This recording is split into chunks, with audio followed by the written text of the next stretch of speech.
নমস্কার, Assam prime network থেকে আমি ইন্দ্রাণী আপনাদের স্বাগত জানাচ্ছি। দ্য সোসাইটি ফর পলিটিক্যাল অ্যানালাইসিসের উদ্যোগে শিলচর প্রেস ক্লাবের সন্তোষ মোহন দেবের 92তম জন্মদিবস উদযাপন। রাজনীতির সেকাল একাল নিয়ে আলোচনা।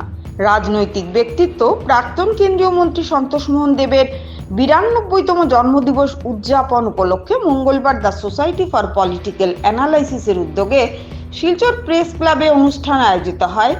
স্মৃতিচারণের পাশাপাশি অনুষ্ঠিত হয় আলোচনা সভা।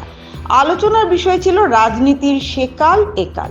বক্তব্য উপস্থাপন করেন কবি, সাংবাদিক, চিন্তাবিদ অতীন দাস, প্রেস ক্লাব সাধারণ সম্পাদক শঙ্কর দে সহ বিশিষ্ট ব্যক্তিত্ব বাবুল হোর, মিহির লাল রায়, প্রদীপ রায় চৌধুরী, পুণ্যপ্রিয় চৌধুরী, মনোজ বিশ্বাস প্রমুখ।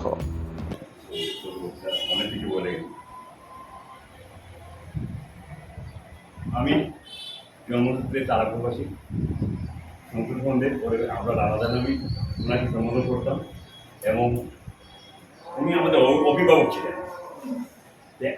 অভিভাবক সময় যদি আমার বলার কোনো ক্ষমতা নেই, যতটুকু দেখেছি, যেমন রাজনীতির অঙ্গনায়, খেলাধুলার অঙ্গনায়, সামাজিকতার অঙ্গনায়, প্রত্যেকটা ক্ষেত্রেই ওনার প্রকট দৃষ্টি ছিল। কেন কোনো দলের বিশেষ কোনো ভূমিকা ছিল না, কে কংগ্রেস, কে বিজেপি, কে জনতা দল, এই দলের কোনো বিশেষ ভূমিকা ছিল না।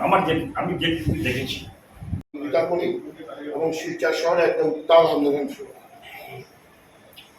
সেই আন্দোলনে আমি একটা মুখ্য ভূমিকা ছিলাম।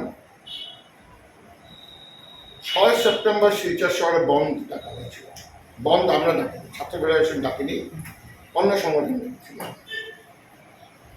যে কোনো কারণে উত্তেজিত জনতা দুটা ছেলেকে পুলিশে মারার জন্য একটা হাঙ্গামার সৃষ্টি হয় এবং একটা বিশাল জনস্রোত শিলচর মিউনিসিপ্যালিটিতে গিয়ে সন্তোষ মোহন দেবকে আক্রমণ করে। সন্তোষ মোহন দেব ছিলেন মিউনিসিপ্যালিটি অফিসে। যাই হোক, ওনার এরকম কিছু আঘাত টাঘাত লাগেনি। তারপর তো মামলা টামলা হয়েছে। দুর্ভাগ্যবশত এটার প্রধান আসামি আমি, সন্তোষ মোহন দেবকে আমি আঘাত করেছি, এই ধরনের ব্যাপার। আমার সাথে সনদ তৈরি, নীলাঞ্জন রায়, সাধারণ প্রকাশিত, এরকম মানে অনেকে ছিলেন। আমার বাঙালি টাকা পাচ্ছিল।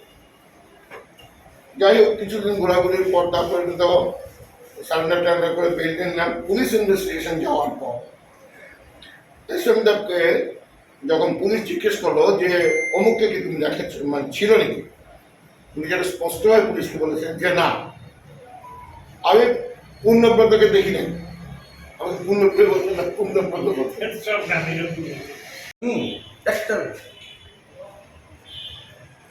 এ অঞ্চলে রাজনৈতিক জগতের এক বিশিষ্ট ব্যক্তিত্ব সন্তোষ মোহন দেবের আজ 92তম জন্মদিবস। এ উপলক্ষে দ্য সোসাইটি ফর পলিটিক্যাল অ্যানালাইসিসের পক্ষ থেকে আয়োজিত অনুষ্ঠানে তার স্মৃতির উদ্দেশ্যে আমরা আমাদের বিনম্র প্রণতি নিবেদন করেছি। নির্দিষ্ট আলোচনার বিষয় ছিল রাজনীতির সেকাল একাল। এ নিয়ে বহু তথ্য, বহু কথা উঠে এসেছে যে এক সময় আমাদের এ অঞ্চলে রাজনৈতিক জগতে যে একটা গরিমা ছিল, সেটা কি সেই পরম্পরাকে আমরা ধরে রাখতে পেরেছি, এ প্রশ্ন উঠে এসেছে। এবং যে কথাটুকু আমরা বলতে চাই যে আমাদের এই অঞ্চলের রাজনৈতিক জগৎ নিয়ে, বিশেষত যারা বিশিষ্ট রাজনৈতিক ব্যক্তিবর্গ, যারা বিভিন্ন সময়ে বিধায়ক হয়েছেন, সাংসদ হয়েছেন, তাদের নিয়েও আরও ব্যাপকভাবে চিন্তা চর্চার প্রয়োজন রয়েছে, বিশ্লেষণ করার প্রয়োজন রয়েছে, এমনকি রিসার্চ করার প্রয়োজন রয়েছে। আরও গবেষণা করতে হবে, তুল্যমূল্য বিচার করতে হবে, যাতে সঠিক ইতিহাস জনসমক্ষে উঠে আসে। আমরা দেখতে পাচ্ছি যে নানাভাবে ইতিহাসকে বিকৃত করা হচ্ছে এবং এই যে ইতিহাস বিকৃতি, সেটা কিন্তু আমাদের আত্মানুসন্ধানের ক্ষেত্রে এক চরম অন্তরায় হয়ে দাঁড়িয়েছে।